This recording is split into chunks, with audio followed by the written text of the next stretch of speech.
Mesdames et messieurs, bonjour et bienvenue à votre émission C'est que dit le droit. C'est que dit le droit, c'est cette émission que la FM Télévision vous propose. Nous parlons de tout ce qui touche le droit. Aujourd'hui, il y a plusieurs personnes qui se disent que nous devons revoir la Constitution ou réviser la Constitution.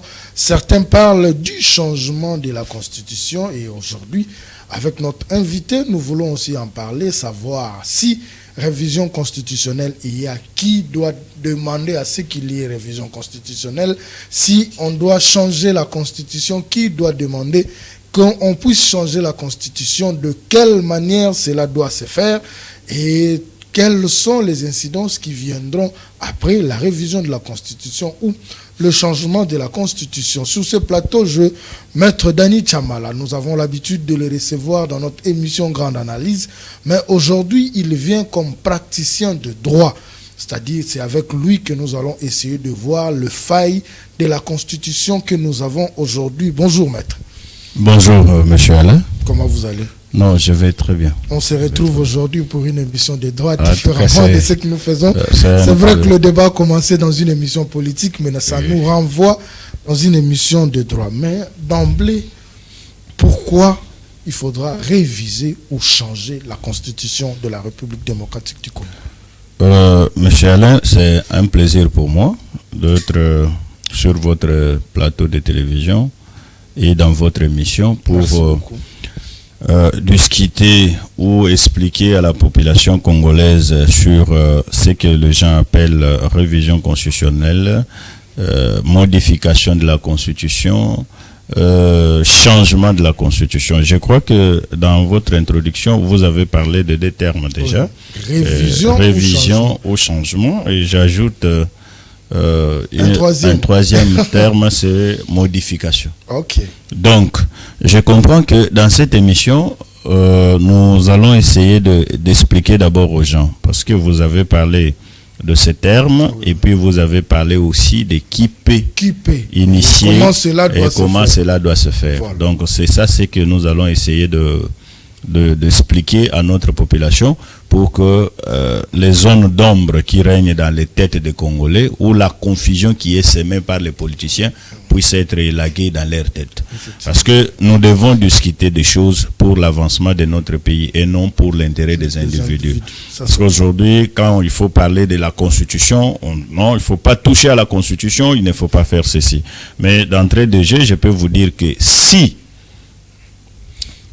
en 2006, lors de la promulgation de cette constitution, on avait un Joseph Kabila de 2018.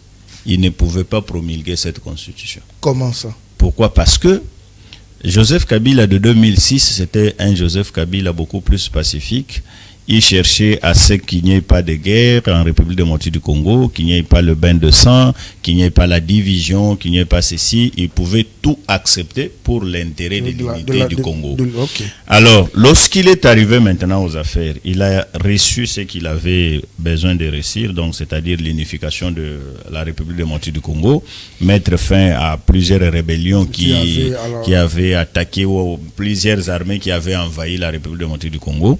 Il se retrouve maintenant président du Congo. Et il se retrouve président du Congo. Il constate maintenant que je suis président de la République démocratique du Congo. Mais les textes de la République démocratique du Congo ne nous appartiennent pas. Okay. C'est comme ça que vous avez constaté en 2011. lorsqu'il fallait organiser les élections, il s'est dit, mais nous sommes passés de deux nous tours sommes passés de deux tours à un tour. Voilà. Pourquoi? Parce qu'il a constaté que non. Mais c'est le même peuple qui va élire le président de la République.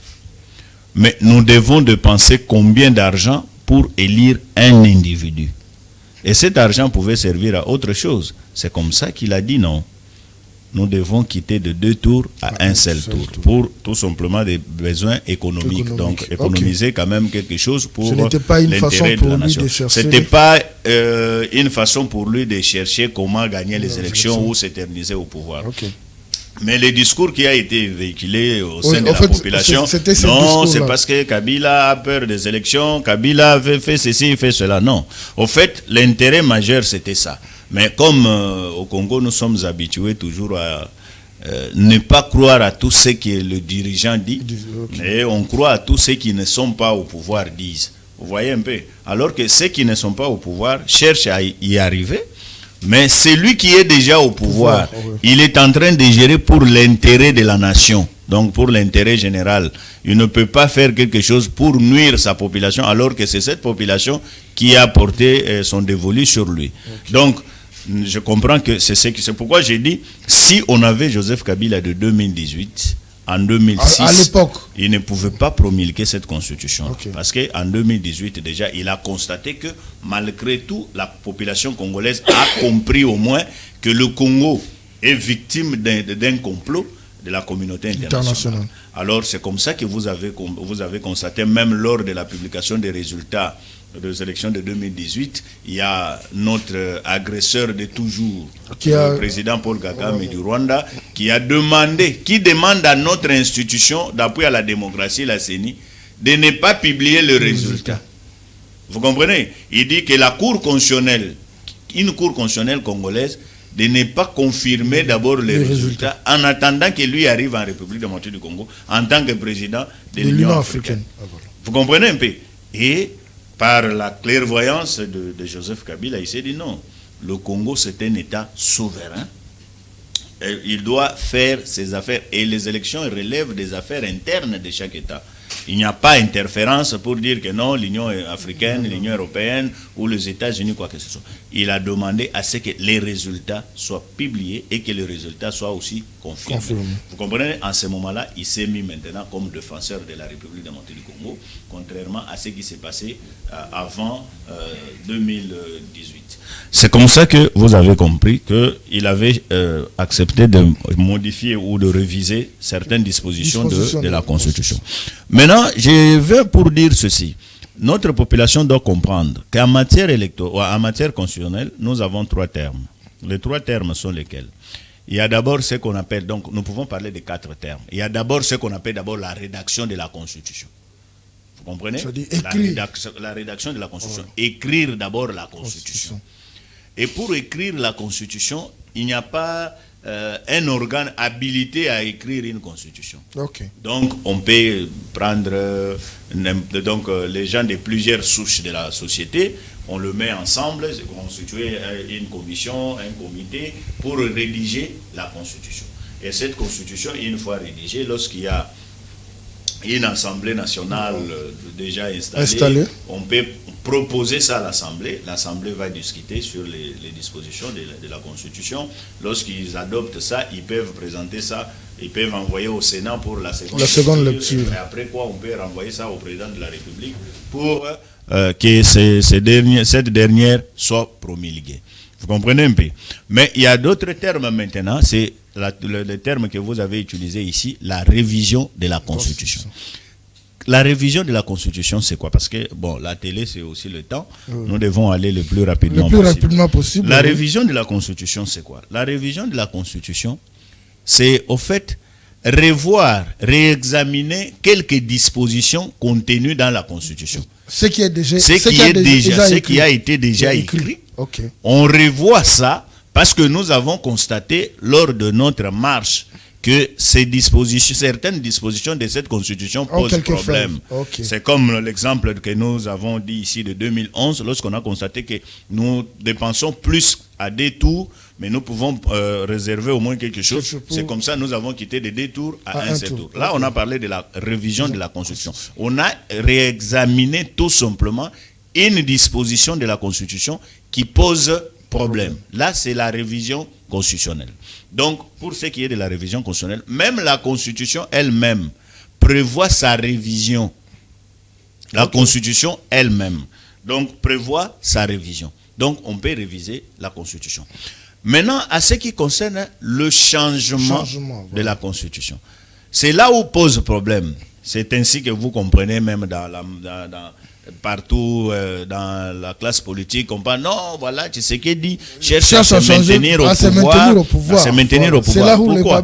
Ils n'ont pas tort de réfléchir de cette façon-là. Pourquoi? Parce que ils n'arrivent pas tout simplement à disséquer les termes utilisés même par le président Tshisekedi, même par nous qui débattons jour et nuit pour qu'on puisse revoir les dispositions de cette constitution.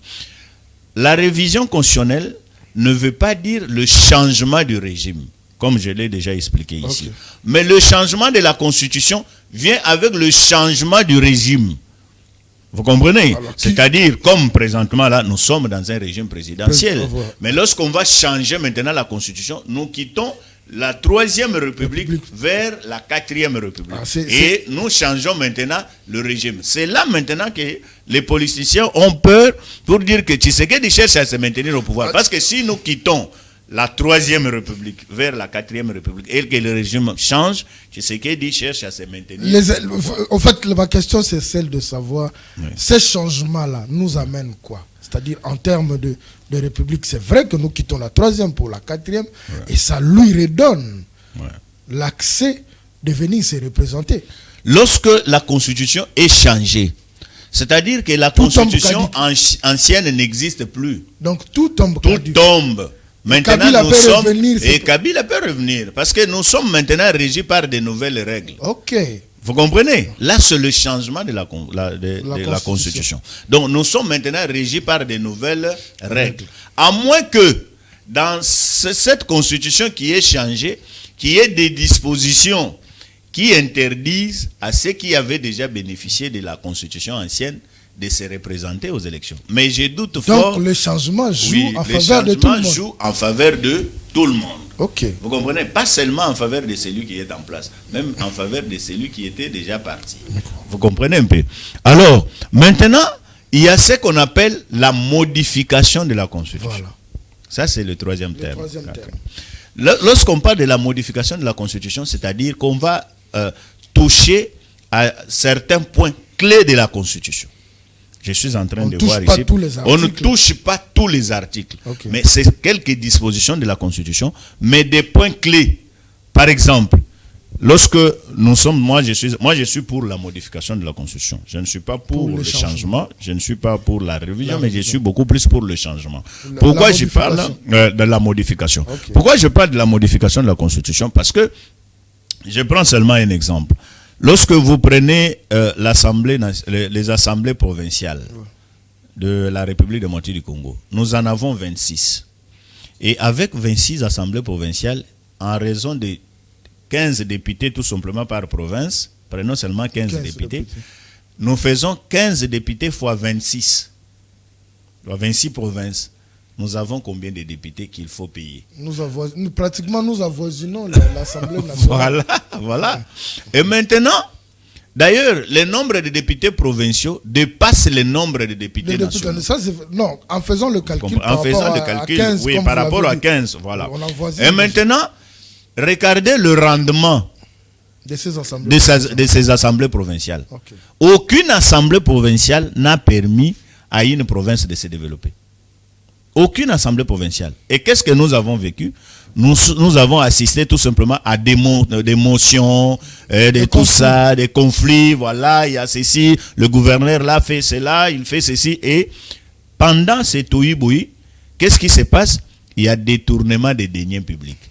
Il n'y a pas de vrai contrôle des assemblées provinciales à l'endroit de l'exécutif provincial. Et il y a des conflits, voilà, et quand il y a des motions comme ça, et ce sont des motions monnayées, le gouverneur est obligé de voir les députés. Donc il n'a pas le temps de travailler, mais il a tout simplement le temps de conserver son siège.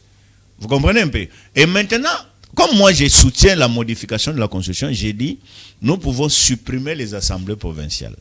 Ah, ils ne seront pas d'accord. Nous supprimons, mais oui, ils ne seront pas d'accord, mais c'est pour le salut du peuple. Okay. Nous supprimons les assemblées provinciales. Parce que nous sommes en train de parler ici sur la réduction de train de vie. La réduction de train de vie vient aussi avec les réformes majeures. Et les réformes ne plaisent pas à un grand nombre de gens. Ça vient avec douleur, mais ce sont les résultats de ces réformes qui peuvent maintenant faire donner la joie à la population. Une question, Maître Daniel, oui. Sans pour autant vous prendre la parole. Oui. Quels sont les partis qui doivent être révisés en partant de l'organisation et l'exercice du pouvoir, les droits humains, libertés fondamentales, et parlant de principe général de la Constitution? Quels sont les partis qui doivent être vraiment révisés? D'abord, je crois que nous avons parlé de ces termes qu'il faut d'abord expliquer. Et après avoir expliqué ces termes, maintenant, nous devons savoir d'abord qui peut initier la modification, voilà, la révision ou le changement de la Constitution. Et comment ça doit se faire? Cette question est résolue par la disposition de la Constitution, je crois c'est l'article 218 de la Constitution. Cette disposition dit ceci. L'initiative de la révision constitutionnelle appartient concurremment au président de la République. C'est-à-dire, le président peut prendre l'initiative de la révision comme il l'a dit en Belgique. Donc, il n'a pas péché. Il n'est pas en dehors de la Constitution, malgré tout ce qu'on peut lui prêter comme intention. Du moins, ce qu'il a dit, il est aussi parmi les personnes que la Constitution reconnaît ce pouvoir-là, de faire quoi? D'initier la révision constitutionnelle. En dehors du président de la République, le gouvernement aussi, après délibération au Conseil de ministres, peut initier aussi la révision constitutionnelle ou le changement de la Constitution ou la modification de la Constitution.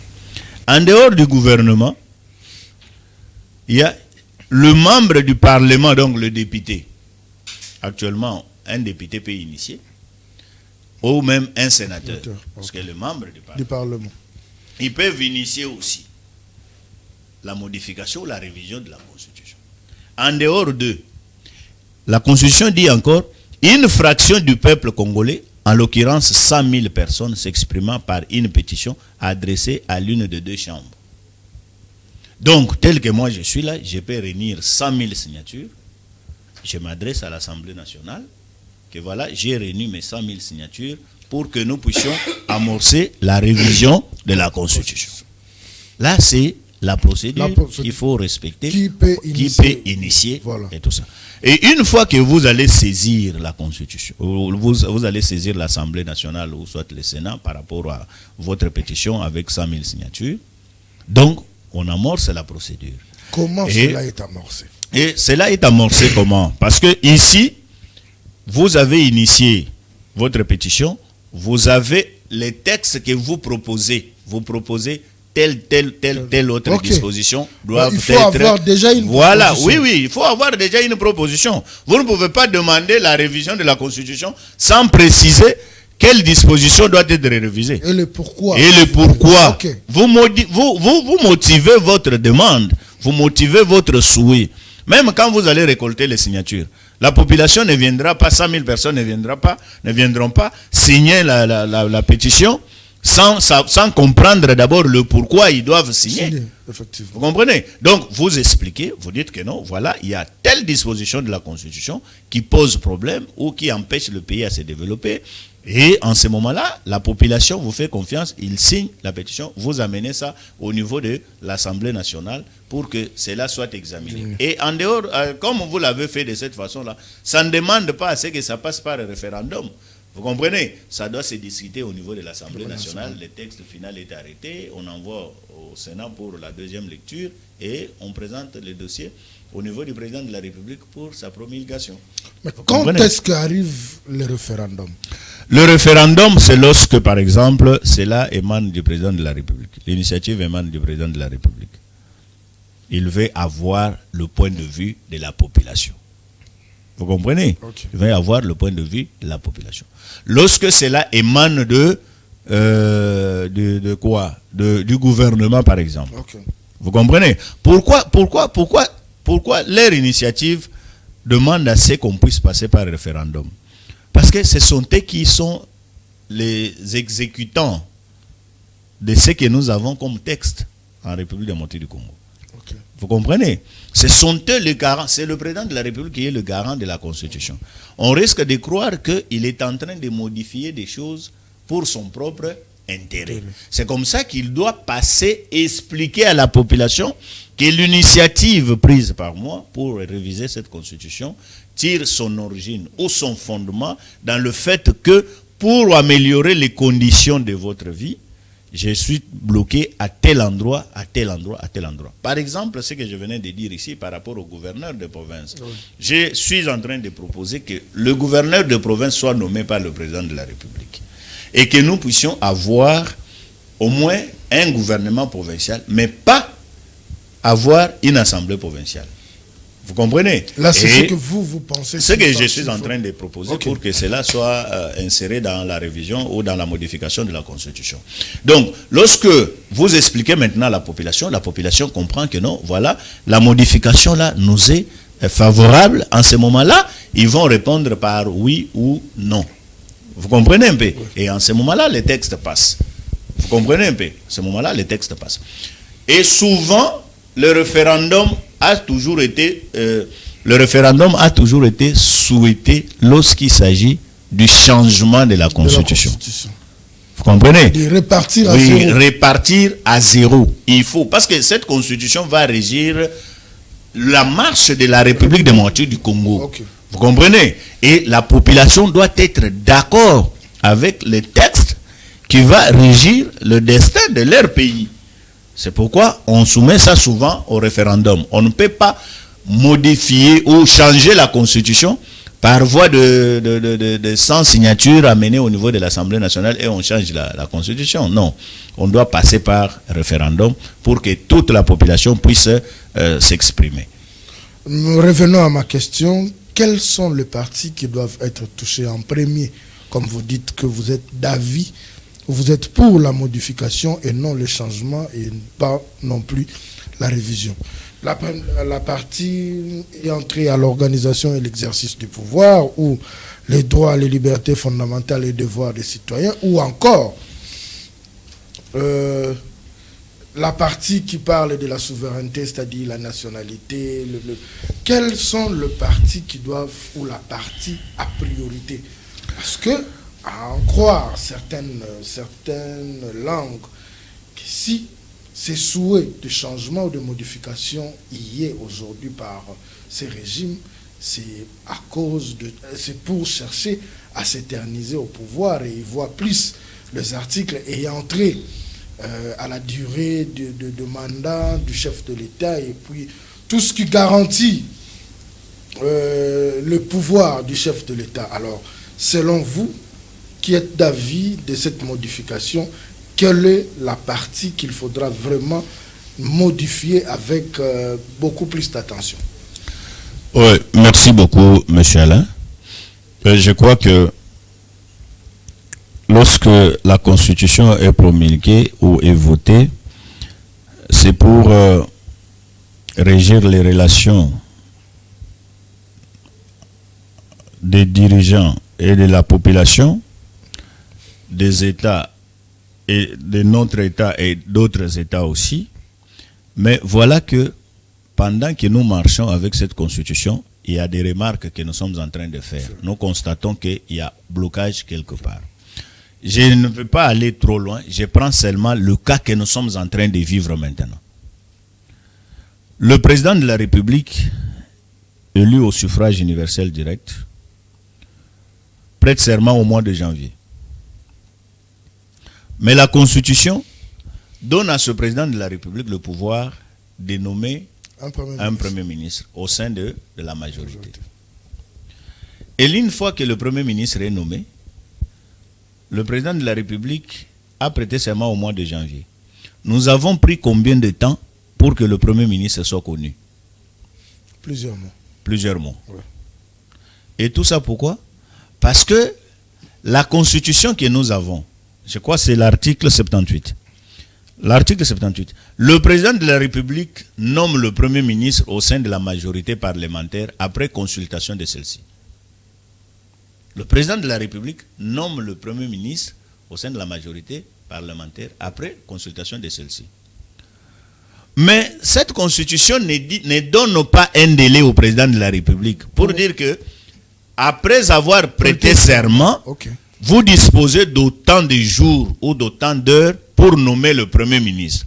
C'est-à-dire, comme le président de la République a prêté serment, il peut prendre une année, 2 ans en train de chercher le Premier ministre.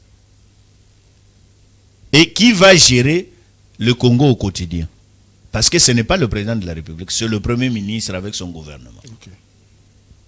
C'est le Premier ministre qui est responsable devant l'Assemblée. Le programme qu'on exécute, c'est le programme du Premier ministre, le programme du gouvernement, calqué sur la vision du président de la République.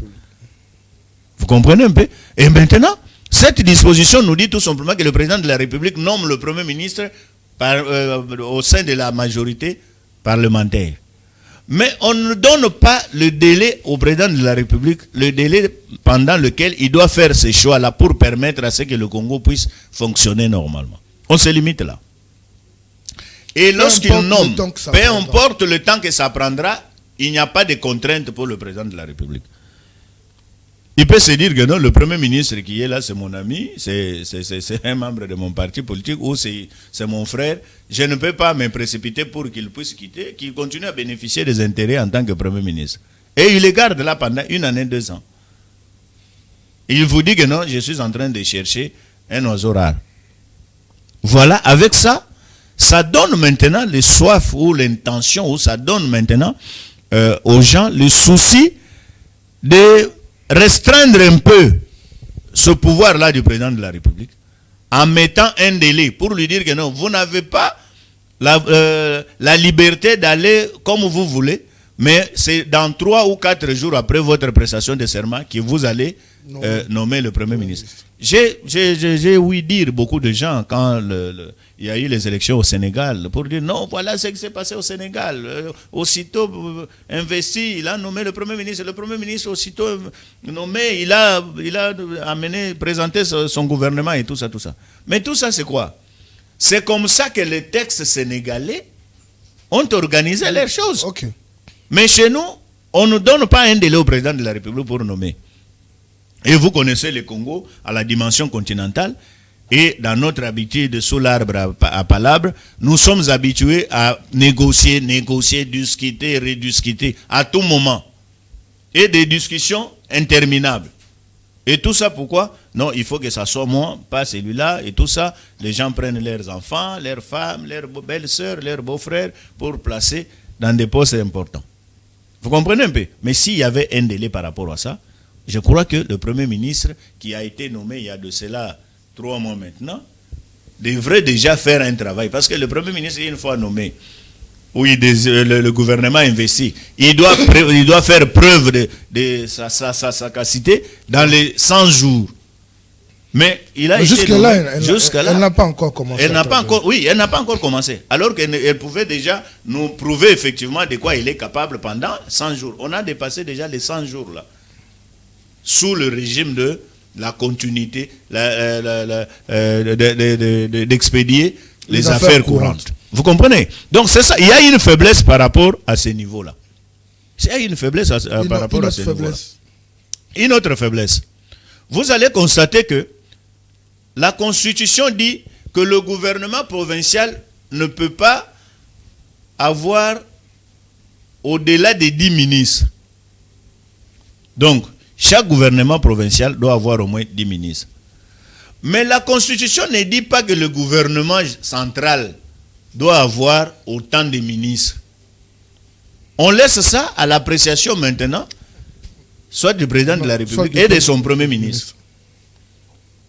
Et c'est comme ça que vous voyez en République démocratique du Congo, on nous amène 60 ministres. Et comprenez, chaque ministre... Parce que ce n'est pas délimité. Parce que ce n'est pas délimité. Comprenez que chaque ministre doit avoir un char automobile. Que l'État doit lui donner. Que l'État doit lui donner. Chaque ministre doit être logé aux frais de l'État. Leurs enfants, leurs femmes doivent se faire soigner aux frais de l'État congolais. Okay. Vous comprenez?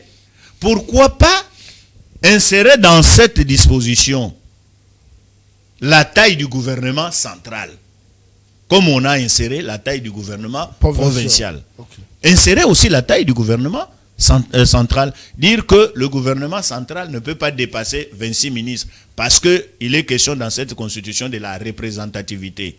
Comme nous avons 26 provinces, et nous avons aussi 26 ministres, c'est-à-dire en raison de 2 ministres par province. Ça va nous faciliter la tâche. Ça va nous faire. Maintenant, vous allez voir les gens dire non, on doit réduire la taille du gouvernement, on doit faire ceci. Mais sur base de quelle disposition? Oui, sur base de quelle disposition on doit le faire?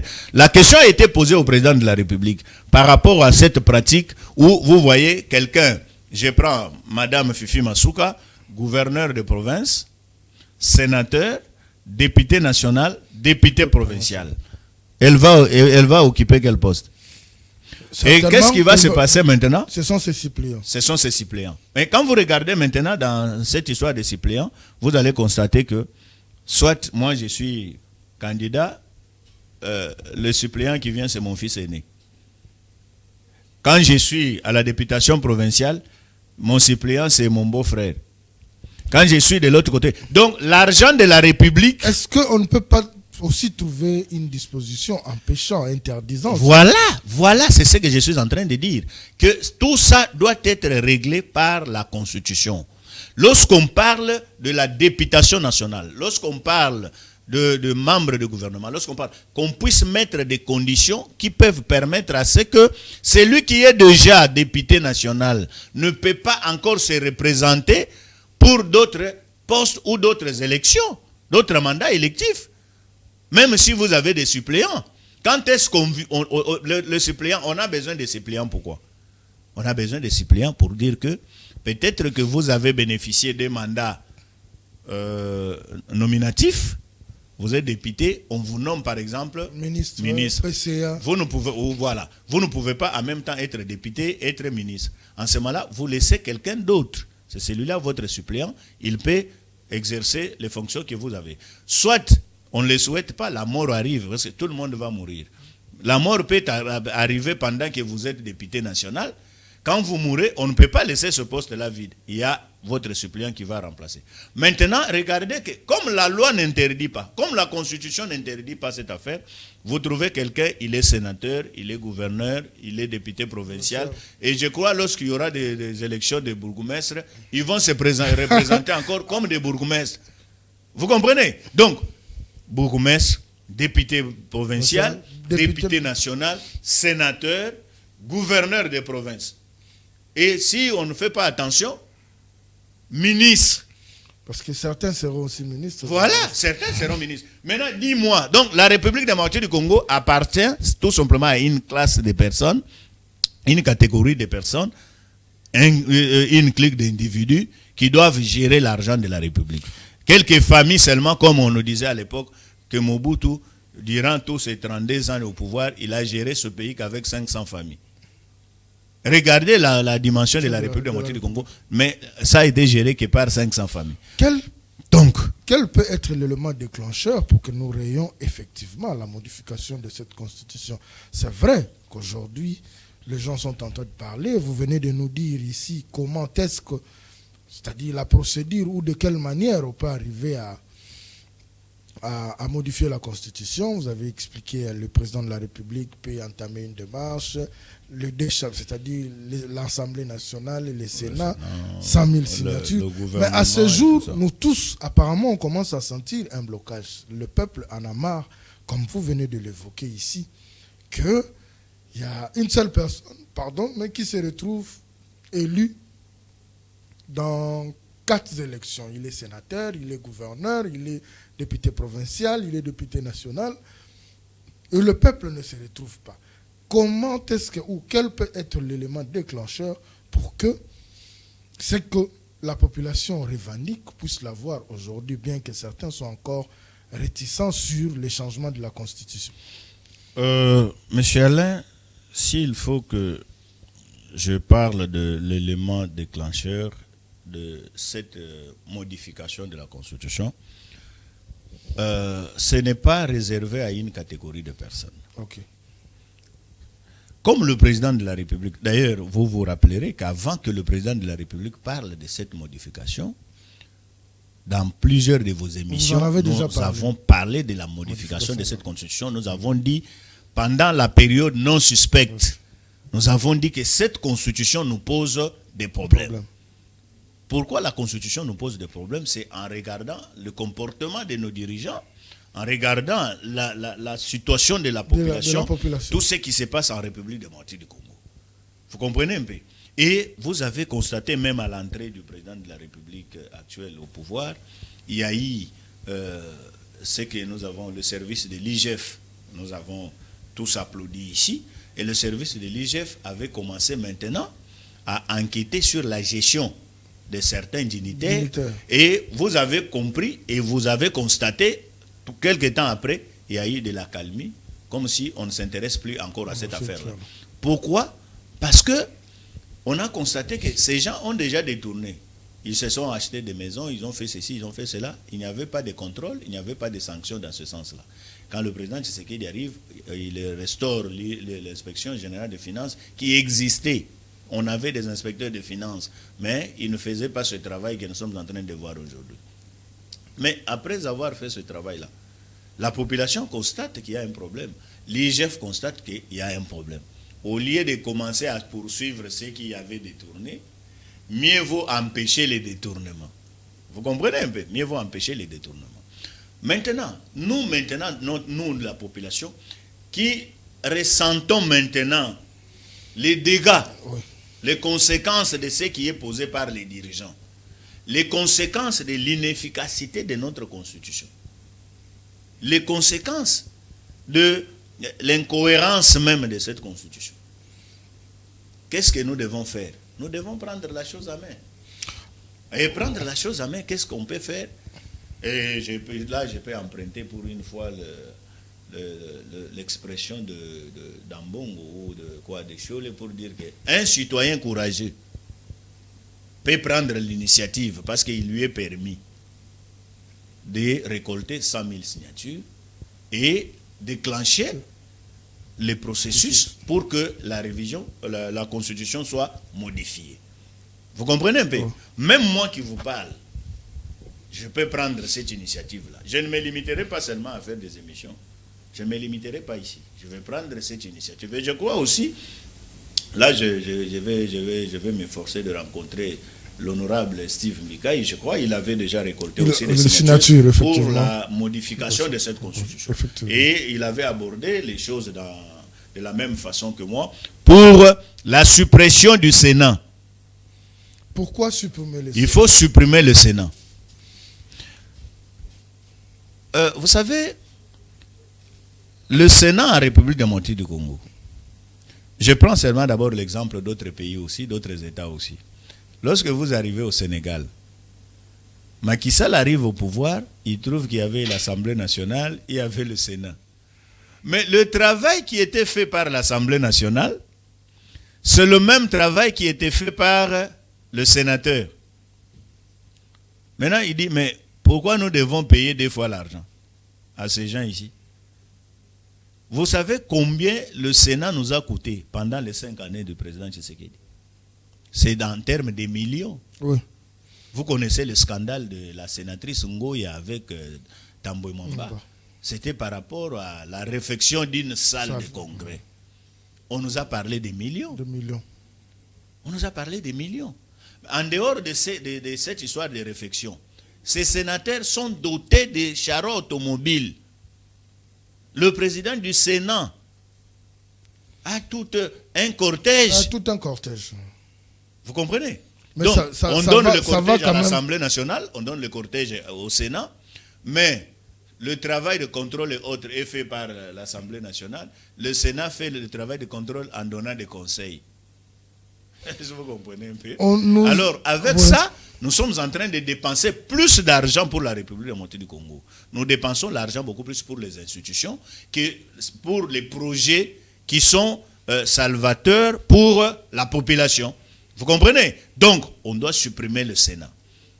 On doit supprimer le Sénat pour que l'argent que les sénateurs bénéficient là, aller en commençant par la révision de la Constitution. En commençant par la modification.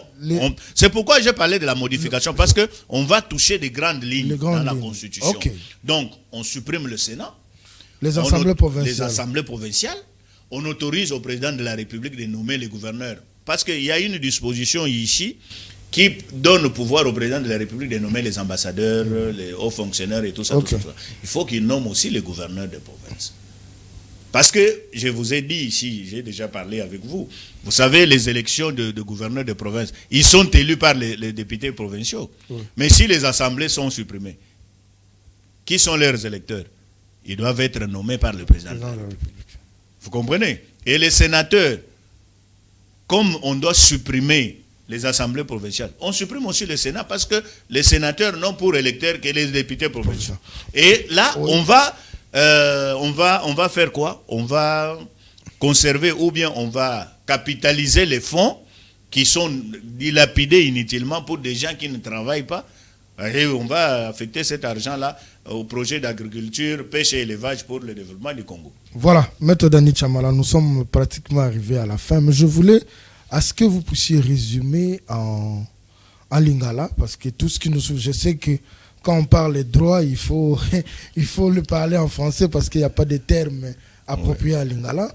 Mais je voulais à ce que vous puissiez faire un petit résumé à lingala, nous expliquer la révision, le changement et la modification et pourquoi cela doit se faire à lingala.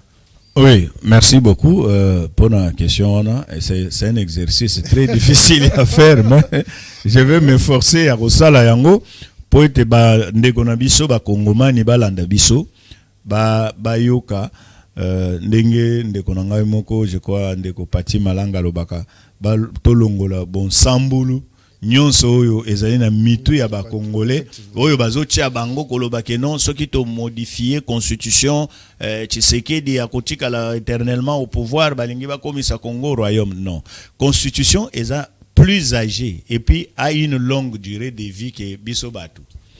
Dans la constitution il y a États-Unis et la constitution il y a 1710. Mais bazana ngoti lelo. Constitution il y a France n'en parlons pas depuis De Gaulle. Bazana ngoti lelo. Biso pe constitution na biso oyo tozana ngo tozolobela oyo eza depuis Joseph Kabila parce que Mzee Laurent Désiré Kabila tikela biso constitution te. Tikela biso loi cadre moko to banda ko utiliser nango pona ko gérer mboka. Alors cette constitution qui date de 2006 n'a que 24 ans aujourd'hui, 18 ans aujourd'hui. N'a que 18 ans aujourd'hui. Voilà, n'a que 18 ans aujourd'hui. Alors esengeli to bongola yango pona kolongola makambo oyo ezali kopesa biso occasion ya kokende liboso te po to bakisa makambo oyo ekoki kosala ke bayi politique batika la libela na bisika oyo bazawana te. Entre autres makambo oyo tozolinga to bongola mibeko oyo tozali na yango po ko bongola mibeko na ko changer mibeko eza biloko mibale keseni. Awa tozolinga to bongola mibeko tozolinga to changer te to longola yango te tozolinga to bongola mibeko pour que tokotisa makambo mususu oyo eko permettre na population à se retrouver na kati. Tala lelo mutu moko aza gouverneur, ye moko kaka aza sénateur, ye moko aza député national, ye moko aza député provincial. Siko mboka ngo toyaki kotika kaka bango po bazala wana ou bien biso pe tokoki kokoma babisika wana. Po ye moko azui déjà bisika ya batu mitano. Siko ba mususu bazana eloko kosala te pona mboka kaka ye nde ayebi kosala pona mboka. Tangu siko bakoyebise ke no okoki kosala na bisika nyonso wana te yo moko azui siko mwana na ye ache wana azui mobali na ye soit mwasi na ye ache wana azui nièce na ye petite sœur na ye ache ba mususu na moni mwana na ye akomi sénateur. Son fils est sénateur. Donc il va siéger, à la place de son père. qu'est-ce qu'il va apporter Voilà. au Sénat? Oh, ils allaient chambre, il y a sage. Comprenez un peu. Boyo kana no makambo wana. Donc tant bozo mona siko babilo kwa modèle wana nde tozolinga to bongo la mibeko. Na mibeko oyo tozolinga to sala ya sika wana to kotisa na kati likambo yake mutu soki aza député atikali kaka député. Effectivement. Akoki ko kende lisusu te ke na koma sénateur. Akoki kende lisusu te ke na koma boy. Soki olongwe député okomi ministre. Otikali kuna oza ministre. Mutu oyo ochaki comme suppléant na yo atikali place wana. Soki olongwe ministre kende kozonga na ndako na yo, kozonga lisusu na Assemblée nationale te. Po eloko wana basalaki batiango na ba règlement d'ordre intérieur ya Assemblée nationale. Oh non, soki olongwe okay okomi kuna oliena mbongo ya en tant que ministre, balongoli yo comme ministre oyo yebisi suppléant na yo te longwa siko ngana zongi. Ozomona eloko wana bato wana bazolinga nini? Bango bazala kaka bisika mbongo ya l'État ezali. Po bango moko balia yango. Alors to ndima to bongo la mibeko na biso. To bakisa biloko mosusu. Na kati wana oyo ko sala ke mboke kende liboso. To longola makambo ya ba députés provinciaux. Bazoli ya mbongo ba osa musala te. To longola makambo ya ba sénateur wana. Ba sénateur wana bino moko bozo mona makambo basalaka. Lelo ko kende na Sénat wana ola kisanga kaka musala o basali. Musala o bango basalaka nyonso utaka na Assemblée nationale bango babengi deuxième lecture. Dete ba yeka po ba corriger ka ba faute d'orthographe. Siko bazo so mbongo ebele. Mbongo wana eko sala bilanga, mbongo wana eko sala ko kangela biso bambisi banyama na zamba, ko salela biso banzela, eko ko tonga ba salle de classe, eko tonga ba hôpitaux, po bana na biso basi na biso ba mibali na biso, bakotaka na ba hôpitaux ya malamu. Mbongo wana sikoyo bango bazolia yango be mosala oyo bazosala ezate. Tala lelo gouvernement yango wana to depuis to bandaki kosela. Pona nini tozozela yango? Parce que mibeko elobite ke dans un mois bosala boy. Siko bango comme baza ba politique bakutanaka politique ezaka monde ya ba intérêt. Balobi soki ozokende ko négocier wana Machiavel alobaki yango. Na ba négociation politique eloko ya liboso intérêt à peuple te. D'abord tes propres intérêts d'abord. Alors comme bato wana bazokende nanu pona ba intérêt na bango. To sala ba mibeko oyo eko contraindre bango oyo eko tinda bango basala makambo na lumbango po biso pe population to se retrouver. Yango wana na ba mwa ba maloba muke kaka na lingala to expliquer po bato bayoka mais na kosenga pe na ndeko Alain opesa biso pe mwa occasion ya kosala émission mobimba sur élection constitution oyo to sala ngona lingala pour que bandeko na biso nyonso balanda po koloba ba français boye mingi batebele ba terme ya droit wana eza un peu moins makasi. Merci beaucoup, je crois que tu as eu bonne note, comme déjà on a fait il y a semaine, on pourra reprogrammer ça pour la semaine prochaine et aux Alamalam parce que c'est vrai que les débats politiques sont en vogue, mais faire des émissions éducatives pour les autres, tel les sabato, avantage, il y a qu'à modifier la constitution pour l'intérêt à peuple parce que nous sommes ça là dans plateau, il y a la télévision, d'abord pour l'intérêt à peuple. Les politiciens quand ils se retrouvent entre eux babo sanakake o yazali opposition o yazali majorité ceux qui ne va se mettre d'accord te na ba intérêt na bango nde bazonga na ba casquette na bango.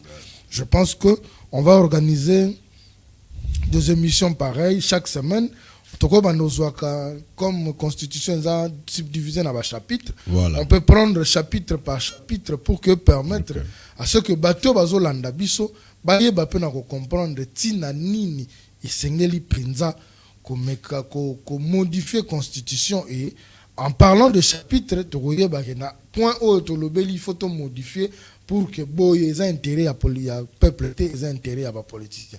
Merci beaucoup, je pense que la demande est acceptée la semaine prochaine déjà to na ko banda yango. Merci beaucoup Ndeko. Merci, vous étiez nombreux à nous suivre, c'est vrai que la télévision c'est le temps, nous avons essayé d'évoquer le pourquoi d'abord de la modification ou la révision de la Constitution. Maître nous a dit il n'est pas d'avis que nous puissions réviser ou changer, mais il est d'avis que nous puissions modifier et il a poussé ses arguments pourquoi modifier la Constitution.